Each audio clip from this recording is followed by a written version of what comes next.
ആ മോളെ, ഭക്ഷണം കഴിക്കണ്ടേ? ഇനി രാവിലെ എഴുന്നേറ്റ് പഠിക്കാം. ആഹാ, ഇന്ന് നേരത്തെ വിശപ്പായോ?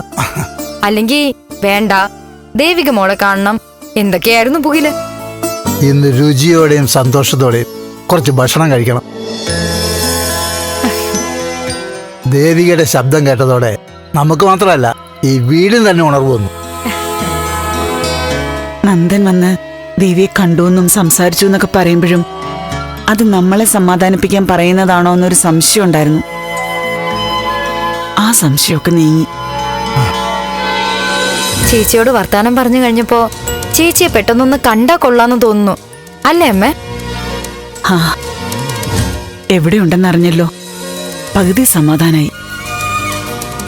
ഇനി തമ്മി കാണുന്നൊക്കെ എല്ലാം നേരെയായിട്ട് മതി. ആവേശം കാണിച്ച് ഇനി അബദ്ധം വരാൻ പാടില്ല.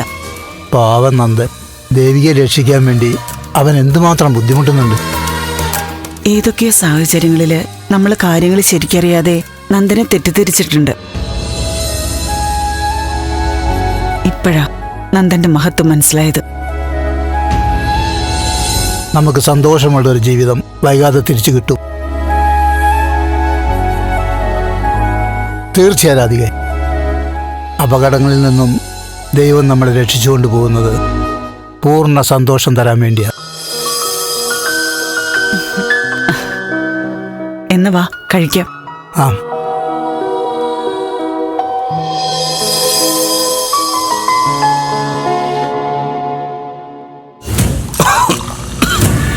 എന്താ ഗൗരി? അമ്മ വീണ്ടും മീരെ കണ്ടെന്ന് പേടിച്ചു വന്ന് എന്നെ വിളിച്ചു. ഒരു കട്ടൻ ചായ ഇട്ട് കൊടുക്കാൻ വന്നതാ. എന്താ അമ്മ ഇത്, ഉറക്കമൊന്നുമില്ലേ? ഇല്ല, എന്നെ ഉറങ്ങാൻ മീരക്കുഞ്ഞ് സമ്മതിക്കുന്നില്ല. അമ്മ വല്ല സ്വപ്നവും കണ്ടതായിരിക്കും. സ്വപ്നാണോ സത്യാണോന്ന് അറിഞ്ഞൂടാ, പക്ഷെ ഞാൻ കണ്ടു. ആരെ കണ്ടുവെന്ന്? മീരെ കണ്ടു. എന്നിട്ട് എന്തൊക്കെയോ പറഞ്ഞു. അല്ല, മീര ജീൻസും ടീഷർട്ടാണോ ഇട്ടിരുന്നത്, അതോ പഴയ ട്രഡീഷണൽ വെള്ള സാരിയോ? ഒന്ന് പോടാ അവിടുന്ന്. വെറുതെ ഇരിക്കും മുരളേട്ടാ.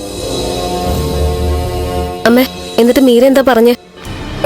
എന്റെ മരണത്തിന് നിങ്ങൾക്ക് പങ്കുണ്ടെന്ന്, ആരും വെറുതെ വിടില്ലെന്നും പറഞ്ഞു. മീര അത്രയും പറഞ്ഞു കഴിഞ്ഞപ്പോ അമ്മ ഉറക്കത്തിൽ നിന്ന് ഉണർന്നു അല്ലേ? സ്വപ്നമായിരുന്നു എന്ന് മനസ്സിലായില്ലേ അമ്മേ?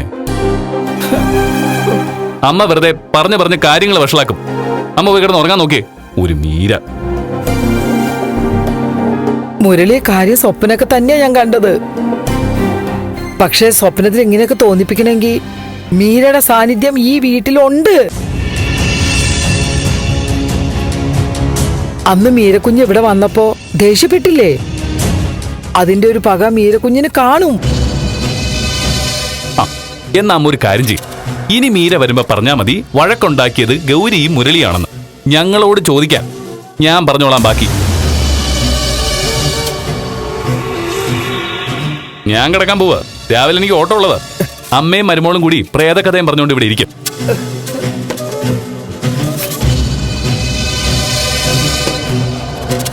മോളെ, നിനക്ക് പേടിയുണ്ടോ മീരെ? എന്തിനാ?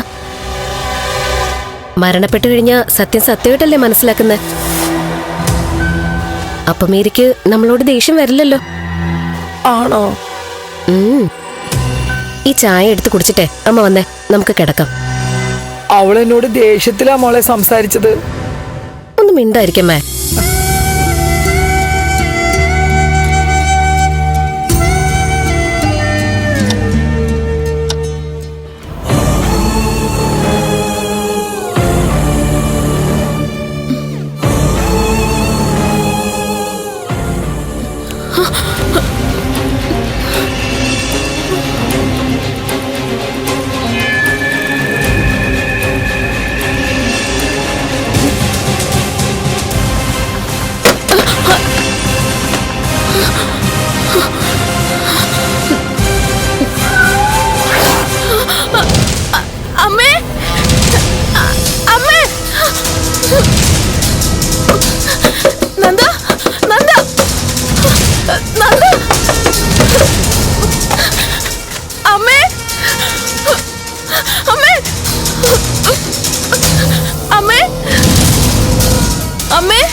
അമ്മേ വാതിൽ തുറക്ക്. അമ്മേ അമ്മേ അമ്മേ അമ്മേ. ഫ്ലവേഴ്സ് ഒരുക്കുന്ന കാഴ്ച വസന്തം യൂട്യൂബിൽ പ്രേക്ഷകർക്ക് ലൈവായി കാണാം. ഫ്ലവേഴ്സ് കോമഡിയിൽ ജോയിൻ ചെയ്യൂ, ആസ്വദിക്കൂ.